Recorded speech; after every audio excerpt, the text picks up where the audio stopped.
Hey, you're watching GenderqueerChat, it's Matt and it's Tuesday, and this week's topic is: does it bother you more to be misgendered as the sex you were designated or assigned at birth, or to be misgendered as the other binary gender? How do you or would you deal with being misgendered?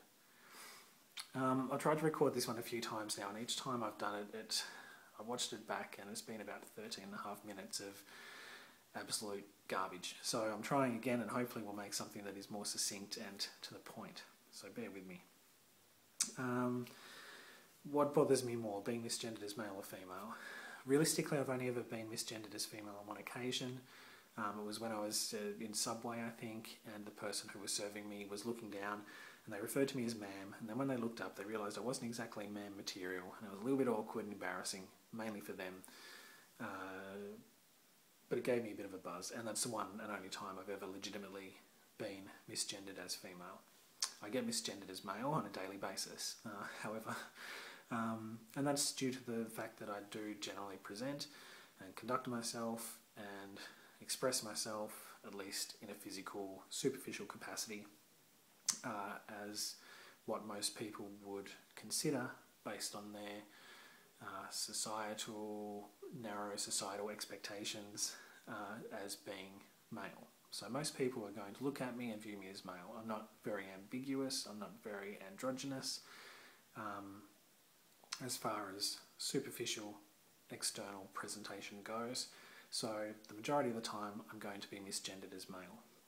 So I would definitely prefer to be misgendered as female. However, of course, in a perfect world, I'd much rather be gendered as the way I feel about myself, which is genderqueer.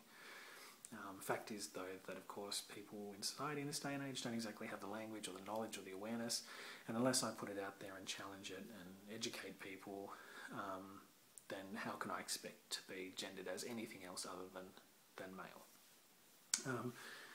Having said that, I've had a few interesting experiences lately which I found quite important, and they're not so much to do with being gendered correctly or incorrectly, but more the fact that parts of my personality have been noticed, or the way that I conduct myself have been noticed by people and mentioned by people, and while they haven't hit the nail on the head, they've been enough just to give me that little sense of validation that somebody's seen a part of me, a component of me, a little piece of me that goes beyond this narrow-minded, stereotypical, boxed-in view of what a man or a male or a masculine person should be, which is what they generally perceive me to be.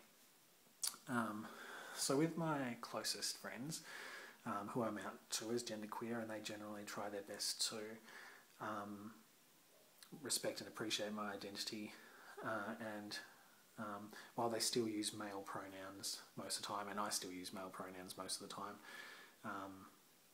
even though I do try and pull myself up on that, so I end up misgendering myself. But yeah, generally they're really accepting. And one of the things that does happen is when somebody new comes into the group, or we're in a place and some random person says something which does point out that I'm male, or makes one of those broad sweeping generalised stereotypical statements, my friends pick up on that and they give each other the eye and, like, you know, is everything okay? They'll look at me to make sure I'm okay. And I really appreciate that my friends do that. So I was with a group of friends not so long ago, and there was a new person who'd just been introduced into the group, and of course they had no awareness of how I felt about my gender, and we hadn't had that talk or anything, first time we'd met. And we were standing in a public place and they made one of these sweeping statements that it was in no way intended to be offensive or to single me out or to make me feel bad. There was no maliciousness at all. It was just your average conversational thing that people do. But it went along the lines of, you must feel really pimp hanging around, you know, being followed around by this group of girls, because I was hanging around with 4 girls, and to me that's the way I roll. Like, I have the majority of my friends are female, and they're the people that I hang out with, and I don't feel like a male person hanging around a group of girls. I just feel like one of the girls, and my closest friends see me, I think, or I'd like to think that they see me as just one of the girls as well. One of the girls. But yeah, this person made some comment about me must look like that. being surrounded by girls, and then went on further to point out that I'm kind of like the gay best friend. Now, my friends looked at each other, as I said, they looked at me to make sure I was okay, and one of them pulled me up after this had happened to make sure I was okay and that it didn't cause offence, and to apologise that their friend had said this. And while it did startle me and kind of pull me out of the moment and did, put that big, letter M for male on my chest so everyone could see it, and that caused me a little bit of embarrassment, I guess, or uncomfortableness. At the same time, the comments that she made resonated with me and made me feel really good. I don't identify as gay.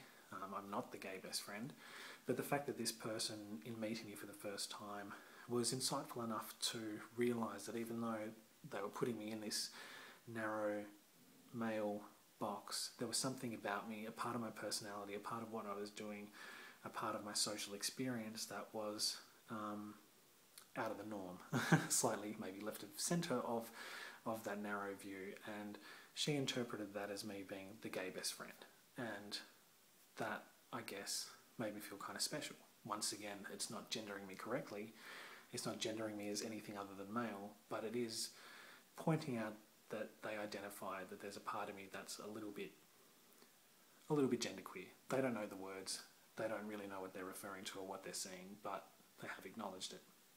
It made me feel good. Then a few weeks later, a similar thing happened, and I got introduced to somebody's mum, and we had dinner and had good chat and stuff, and she was very nice and we got along really well. And then after that, she'd commented when I was not there to their daughter that, "Oh, Matt's a really nice guy, isn't he? Yeah, he's a bit different though, a bit sensitive, a bit feminine. I felt really comfortable talking to him. He's just like talking to one of the girls, or talking to a girlfriend. Really easy to talk to." And my friend told me about this, and she was like, "Oh, I hope you don't feel embarrassed by this. I hope this doesn't offend you." But once again, I was still being misgendered as male. But this person had perceived through their interactions with me and through the conversation that there was something just that little bit outside of that male experience that they acknowledged and appreciated, and it was something significant enough for them to want to mention it to somebody else, and make that a point of commenting on me and what they thought about me, and something about my personality and the way that I was around them and the way that I interacted with them.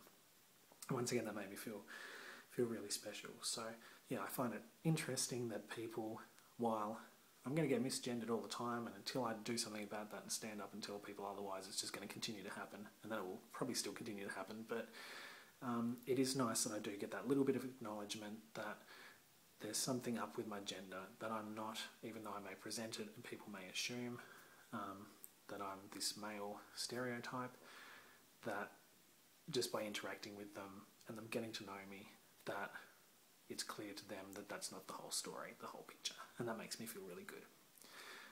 Yes, that's all I really have to say on that, and I hope that was a little bit more succinct than my failed attempts.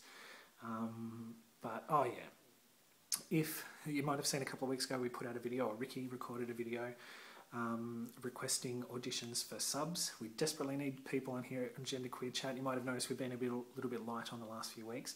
So if you're interested in being on the channel and sharing your experiences and talking about genderqueer topics from a genderqueer perspective, just record a video, let us know a little bit about yourself, attach it to that video Ricky did, or any of the other videos, or just get in contact with us and let us know. And yeah, we'd really love to hear from you. So yeah, okay, see you next week.